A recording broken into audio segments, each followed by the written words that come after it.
Thumbelina.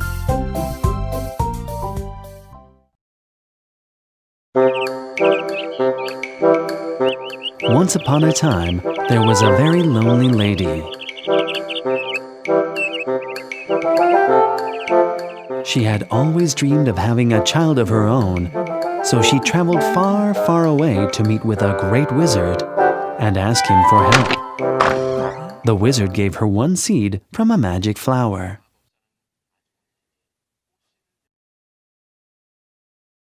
Watch over the seed and nourish it with your love. When it grows, you will have a child. The lady thanked him and gently held the seed to her heart. When she returned home, she carefully planted the seed in a pot and tended it every day. She placed the pot on a windowsill so it would get plenty of warm sunlight and watered it often so it wouldn't get thirsty. As the days went on, the seed sprouted. Green leaves emerged from the soil, and soon a lovely flower appeared, spreading its soft petals.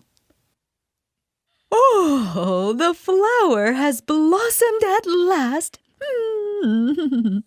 It is even more beautiful than I imagined. She leaned closer to smell its sweet fragrance.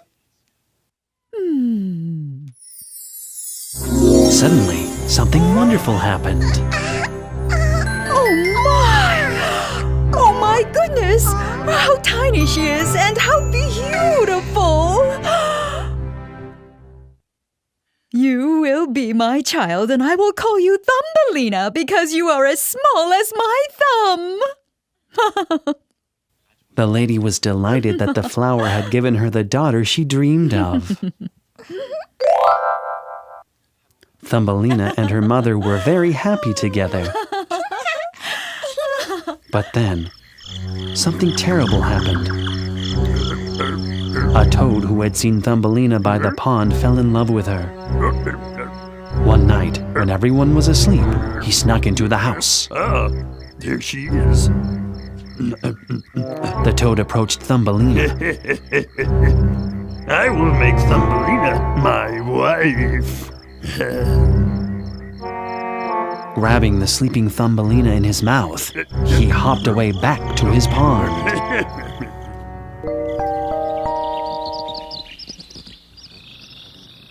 The next morning, the toad left Thumbelina on a lotus leaf in the middle of the pond. He went to bring his friends so he could show off his new bride.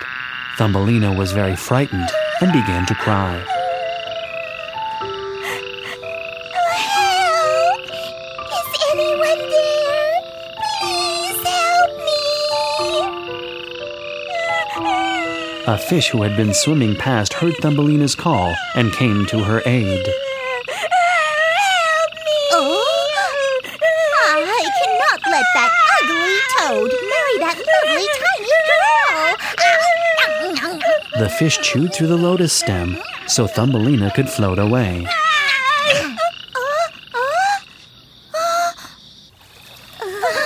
Thank you so much for rescuing me.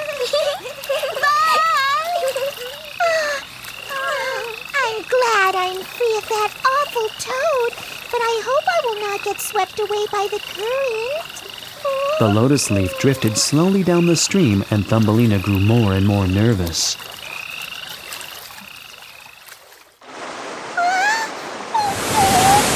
Just as the lotus leaf approached the edge of a roaring waterfall, a beetle descended from the sky and snatched Thumbelina away to safety.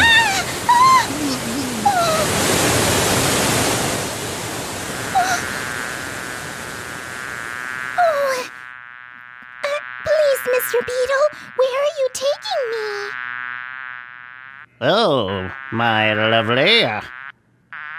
I want to show you to my friends. The beetle thought Thumbelina was very pretty and wanted to introduce her to the other beetles. The beetle's friends were not impressed and laughed at Thumbelina. What's that? It's so tiny. And it doesn't even have wings, oh my. She's so ugly. Definitely nothing to brag about. Their taunts made the beetle angry and embarrassed. He decided to abandon her in the forest.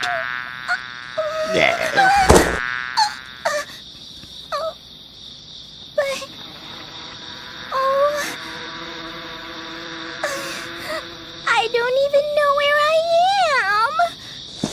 Frightened and lost, Thumbelina wandered through the forest, trying to find her way home. Never see my home or my mother again. As she trudged through the forest, Thumbelina came upon a lovely little cottage. The cottage belonged to Mrs. Mouse. Mrs. Mouse could see that Thumbelina was tired and scared and felt sorry for her. Oh, my, you poor thing. Oh, you poor girl. She invited Thumbelina to come inside. Please come in and rest. Thank you. Mrs. Mouse lived all alone, so she was glad to have Thumbelina there to keep her company. Have some. She took care of Thumbelina as she would her own daughter. She fed her delicious food, and they played fun games together. One day, Mrs. Mouse's rich neighbor, Mr. Mole, came to visit.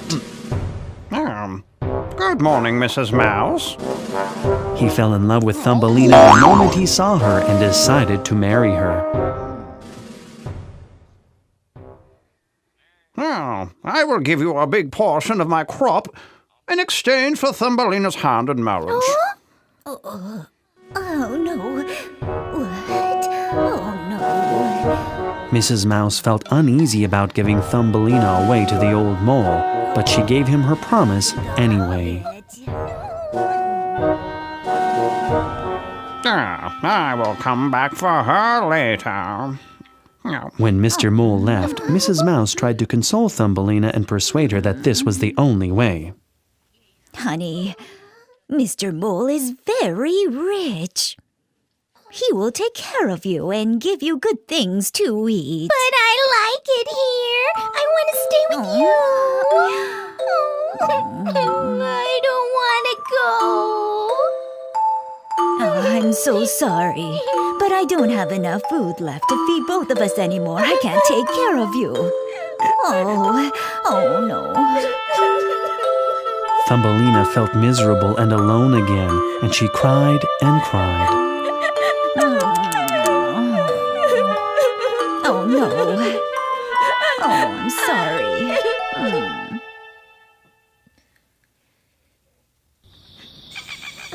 The following morning, Thumbelina was wandering through the garden thinking about her sorrows when she came upon an injured swallow lying on the ground.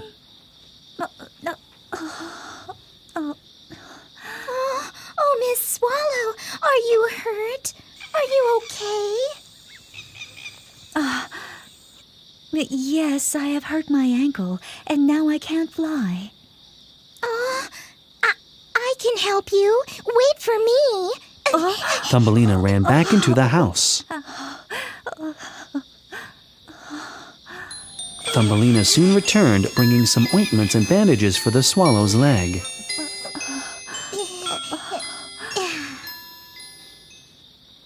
Oh, thank you.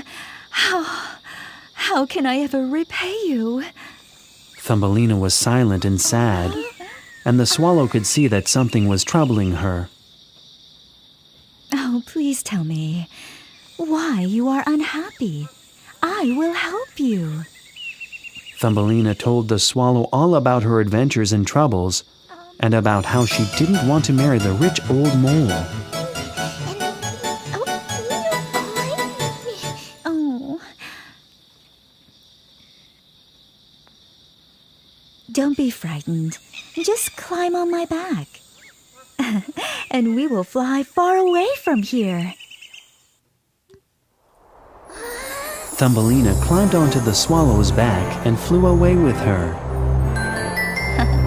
Oh, Miss Swallow, where are you taking me? I am taking you to a place where you will be very happy. Oh, that sounds wonderful. Where is it? It's on the other side of that hill. It is a very special place for kind little people like you.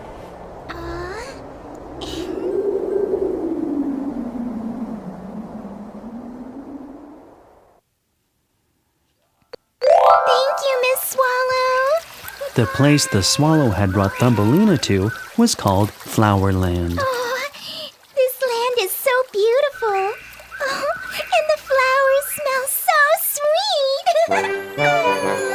She fell in love with Flowerland and finally felt like she belonged here.